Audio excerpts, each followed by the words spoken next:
this is cool to see that there's not one way to roast this coffee or one roasting machine that can make this coffee taste the best. It's the approach going into it with the tools you're given at hand. And that was so inspiring to me. Hey everybody, my name is Michael Matthews with Alinea Coffee Roasters. I'm based in New Orleans, Louisiana, and I've been roasting for about 5.5 years now. Started on an ARC 800 drum roaster and currently roasting on a Dietrich IR 12. I've been roasting on the Dietrich for the past 4.5 years, and hoping in the next few months to a year to be transitioning to a 15 kilo Lori. Nice. So you actually, I don't know, you read my mind because that was the next follow-up question of what you roast on. But sticking on that, have you ever roasted like on a stronghold before? I have roasted on a stronghold a good bit at the Coffee Roasters Guild retreat this past year. When I'm going there, this is my second retreat that I went to, and the first one I went to, I tried to get my hands on every single drum roaster, hot air roaster I could get in the roasting tent, just to get a feel for everything and see what I liked and what I didn't like. Stronghold was the only one. I don't think it was there that year, the one right before the pandemic, but going back to this past year's, the first one back post-pandemic, I was telling myself I have to get my hands on a Stronghold as much as possible.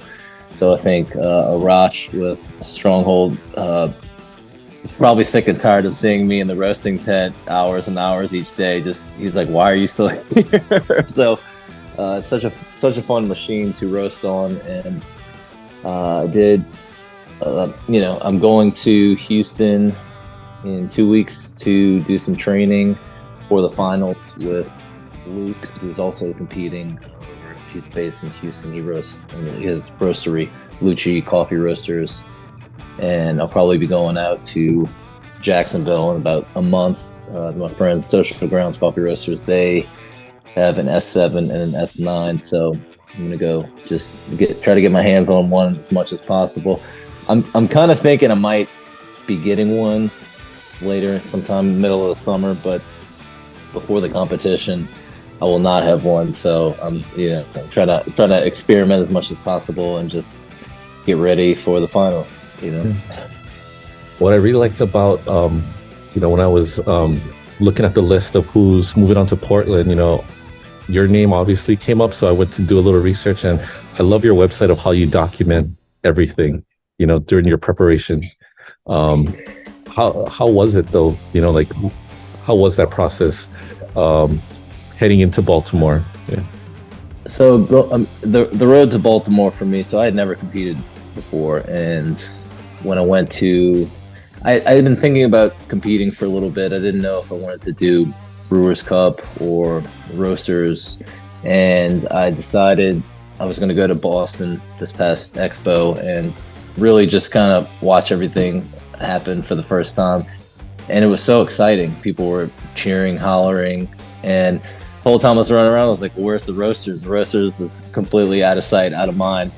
And I like that part of it too. I'm a little bit introverted and extroverted at the same time, but just watching everything and meeting some of the people competing, they said, just, you got to do it. Once you do it, you'll get the itch. And I'm a pretty competitive person in a good way, but I do like that hunger for, quick learning, quick knowledge.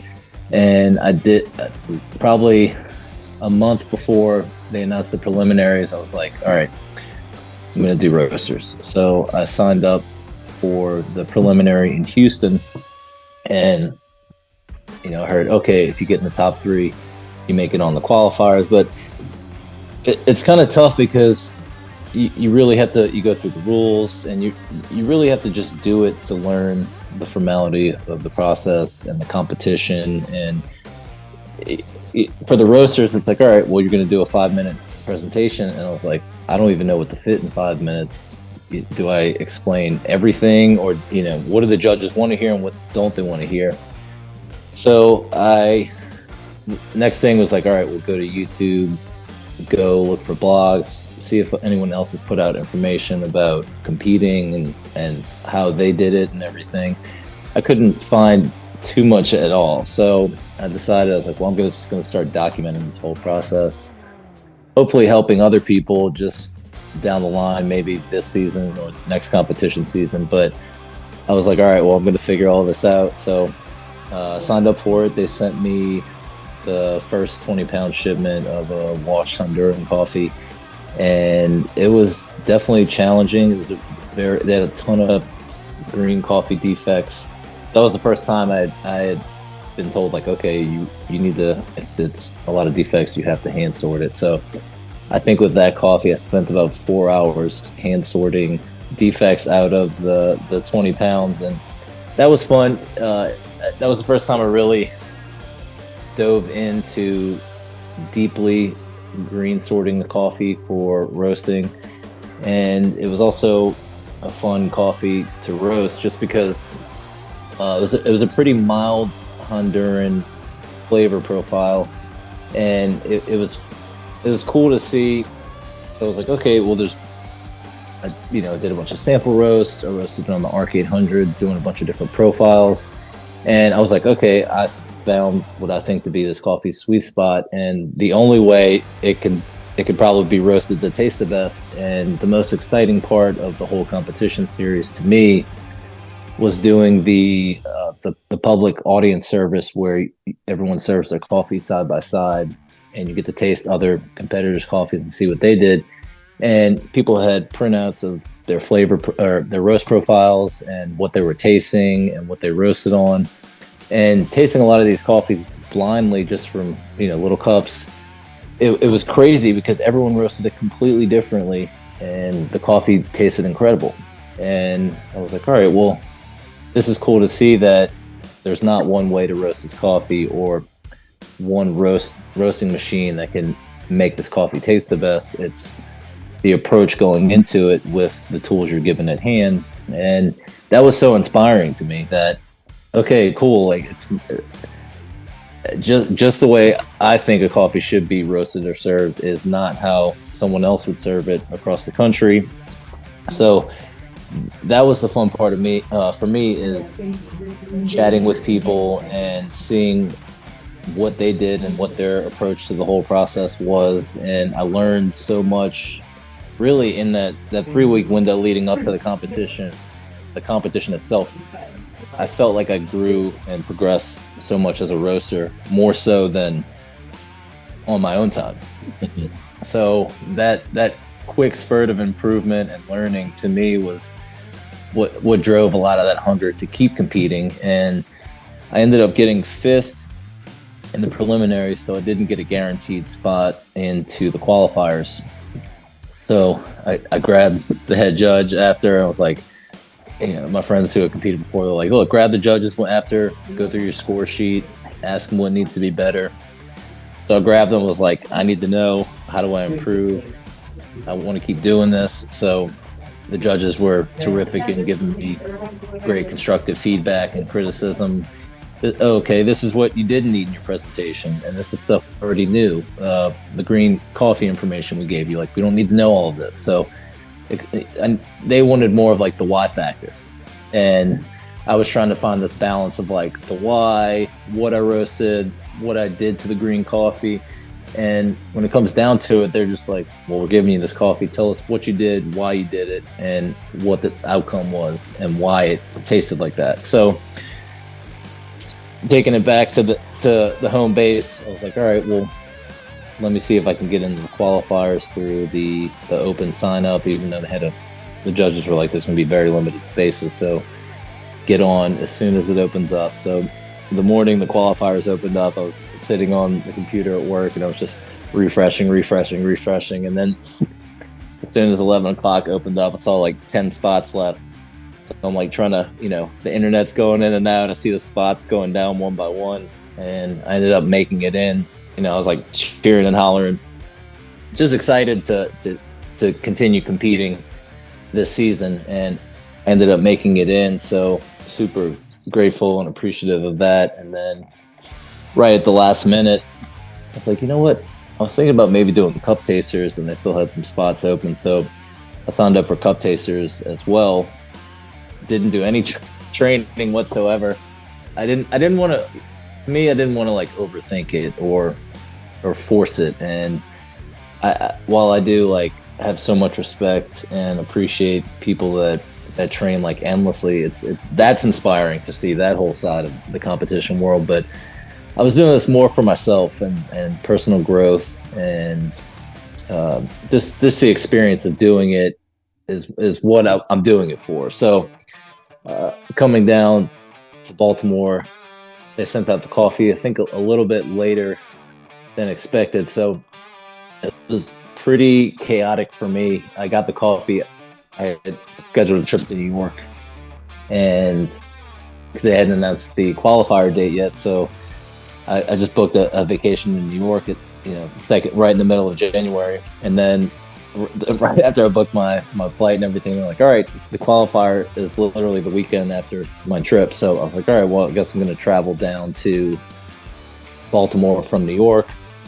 I'll have my coffee soon enough before that to roast it at home and maybe figure out how to bring some with me, or, I wasn't going to think about that right in the moment, but I got the coffee 4 days before my trip to New York. So there's a little bit of a scramble. But look, competition is supposed to push you out of your comfort zone.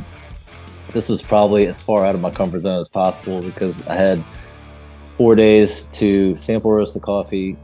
And then what I did was I only had 20 pounds and I was roasting 500 gram batches on the arc. I roasted 5 different profiles at an end temperature that I found that I liked kind of on my Kawa. And I was like, I'm going to bring them with me to New York. I'm going to keep cupping them. And then thank God that my buddy Taylor over at Crop to Cup Importers here in Brooklyn, they actually sell the arcs. So I reached out to him. I was like, hey, I'm going to be in the area. Can I come roast all my competition coffee on the arc? He's like, yeah, come on through. Like, we'd love to have you. So that had that set in stone. I was like, all right, found a roaster to roast on. Now I get all the way to the city. And the biggest challenge adapting for me was the newer arc models had a new gas regulator hose with twice the amount of power, which I had never roasted on before. So I was trying to troubleshoot that. The first 2 or 3 batches, I was like getting used to having that much extra power. And then it was also a freezing cold day in New York, completely different ambient environment than I'm used to roasting in New Orleans, which is just hot and humid 365 days a year. But it really pushed me to adapt and grow as a roaster, being in like on the same machine but unfamiliar settings. And that's really when people have a few years of roasting under their belt, I definitely feel that you can kind of hop on most machines, hopefully, and be able to just feel it out and make adjustments based on some of the roast curves that you're getting on Cropster, Artisan, and just kind of live and breathe with the roaster as it's going through the whole roast. So I was able to find a profile that I thought fit, and I cupped it within an hour of roasting. So that's just completely. I normally let the coffee rest for 2 or 3 days. So really pushing me to make very quick decisions in the moment with a very limited amount of time, which no one likes to be rushed, but had to be as rushed as possible with this. And you just had to be honest with my palate and just say, this is, looking at the score sheet. Another thing that is interesting for the preliminaries and the qualifiers and the finals is the balance and sweetness category having a ×2 multiplier. And people are always like, read the rules, look at the score sheets, because I noticed some other people in some of the competitions that maybe roasted a little bit lighter and brighter didn't score as high because they weren't necessarily roasting for balance and sweetness.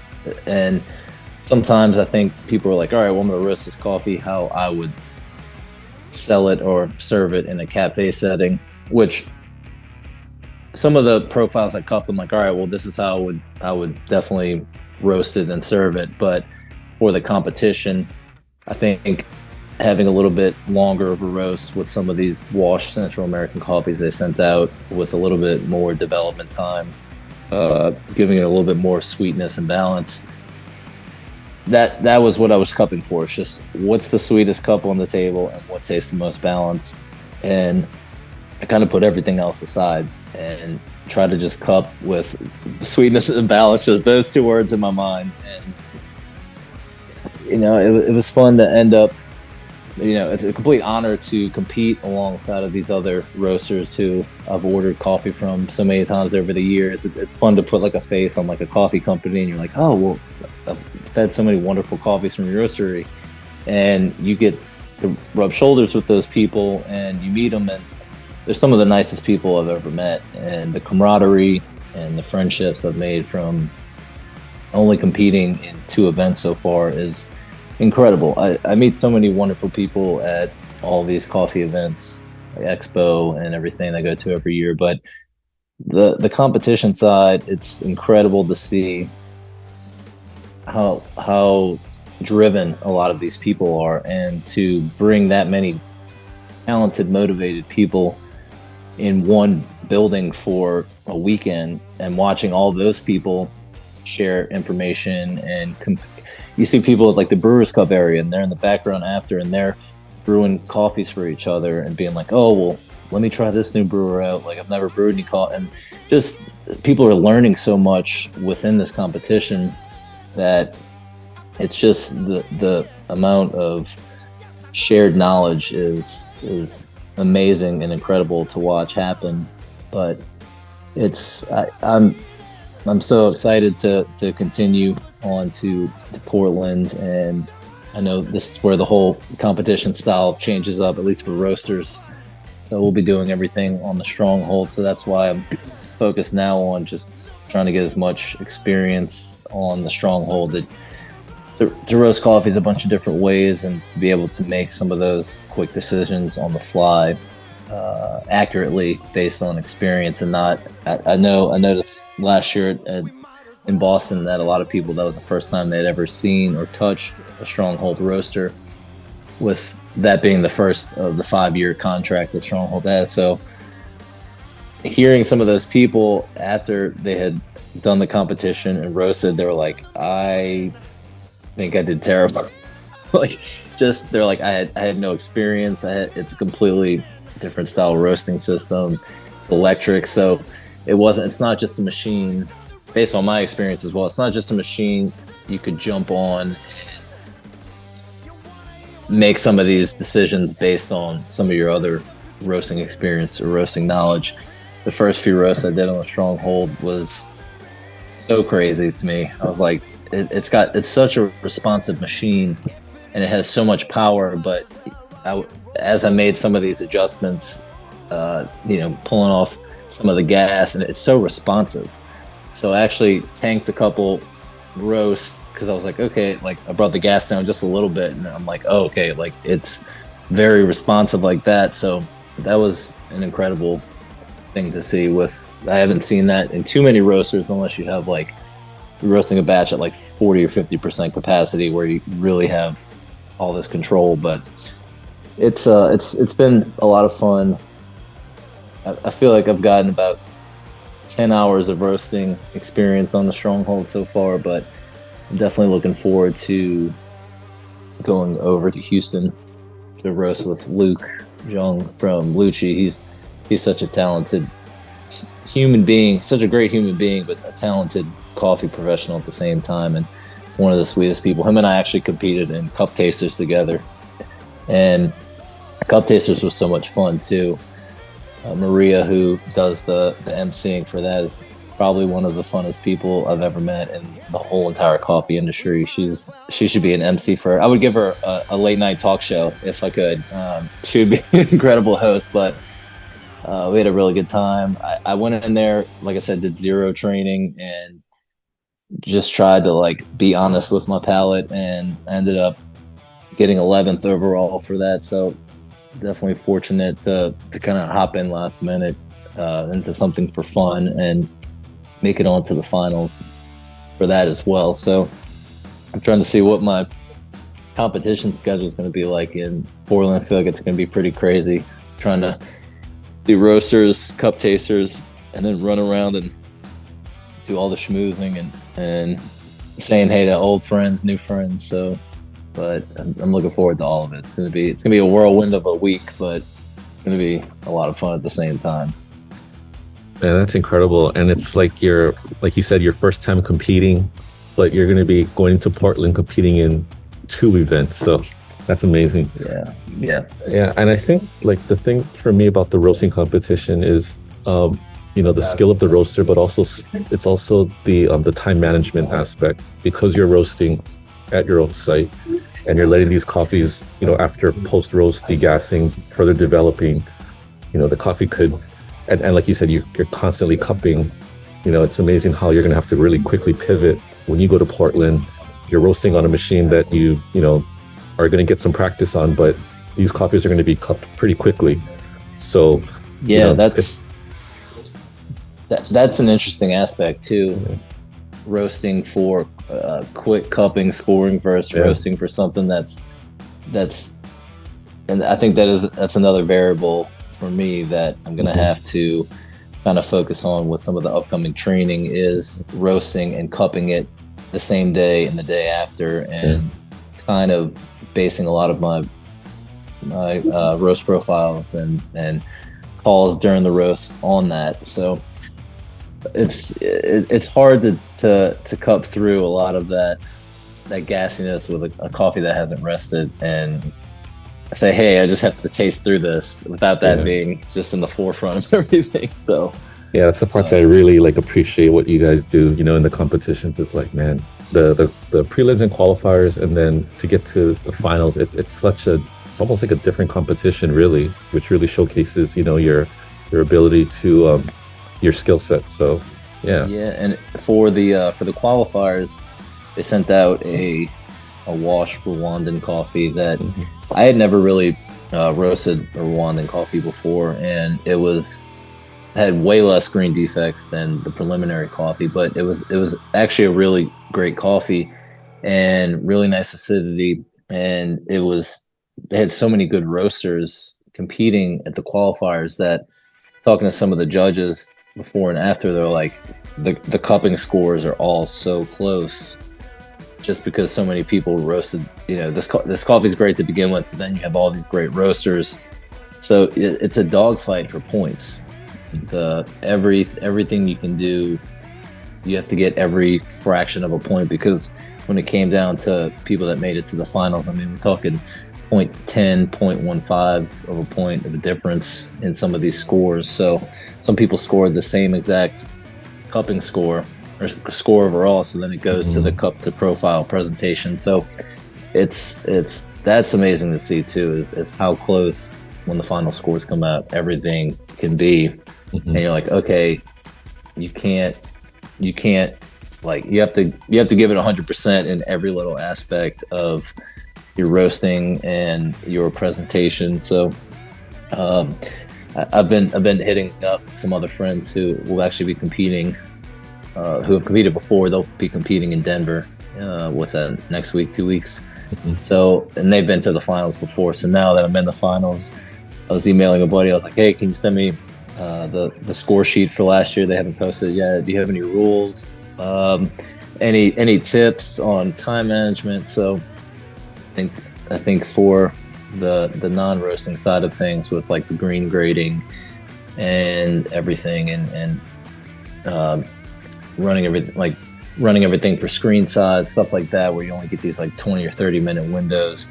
I've already started practicing green grading a 350 gram sample and screen sorting some stuff within certain time periods. So I think seeing some of the people compete on the world level, they say, okay, everything comes down to time management and how much time should you be spending on this, and kind of go into that knowing, constantly looking at the timer and being like, okay, by this 15-minute mark, I should be done with this and this next. And I think a lot of people who I've talked to who said, hey, that was my first time competing, it was completely different in the finals, and I ran out of time for a lot of different things. So it's been nice to have some of those resources of being a first-time competitor, but having some friends who I could just call up or hit up on Instagram and be like, hey, like any advice? I'm trying to get anything I can, just make notes and just try to get better. That's what this is all about, is improvement and growth. So, and I know I'm going to come out first place or last place on the other side, a much better coffee roaster and coffee professional than I was now when we're talking. So to me, that's worth it right there alone. I agree. That's what it's all about. Yeah, absolutely. Absolutely. You did actually answer my last question, but I'm just going to ask it anyway. What are you most excited about heading to Portland? Heading to Portland, I'm most excited about being able to,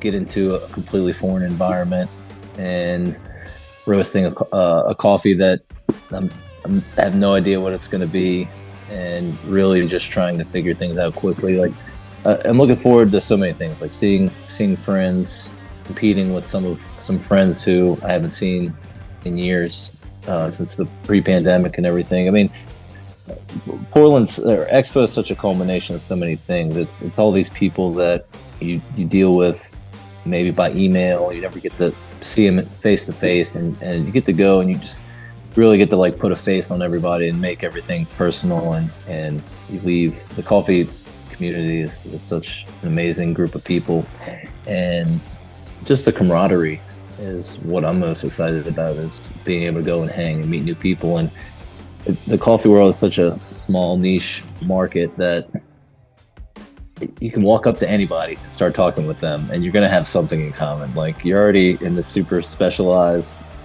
niche market that people are like itching to share information and be able to like use common roasting vocabulary to talk to people. They don't have other friends who are like, you're just a coffee nerd with all this roasting and brewing equipment at your house. It's people that get you, and people that you can get together with and share information with, and you'll grow, they'll grow. Everybody comes out of, I think, Expo and the coffee championships a much better person, a much better coffee professional. So I think that's what I'm most excited about. It's just the learning and just meeting a bunch of amazing individuals. So, and then some of these other people I've met at some of these coffee competitions, like I met them for 2 days, and I feel like we're family, we're best friends, and I can pop into different cities, and they're like, hey, come by my roastery. Or, I've already had a couple people come through New Orleans to Bearcat and be like, oh, I saw you were competing in Baltimore, so I figured I'd come check out the spot. And it's kind of like these spontaneous friendships that last forever, and that's what really resonates the most with me out of all of this. Oh, I love that. That's awesome. Yeah. Well, thank you so much, Michael, for the time. And it sounds like you have a plan in place to travel to different roasteries to prep on the stronghold leading up to Portland. Yeah. So looking forward. I'll be there. My team will be there. So it'll be good to for you. I'm not going to bother you doing competition, obviously, but see you walking around. It'd be good to kind of catch up and connect there too. So thanks, Michael. Have a great day, man. Appreciate it. Thanks for having me. Bye, buddy. Bye.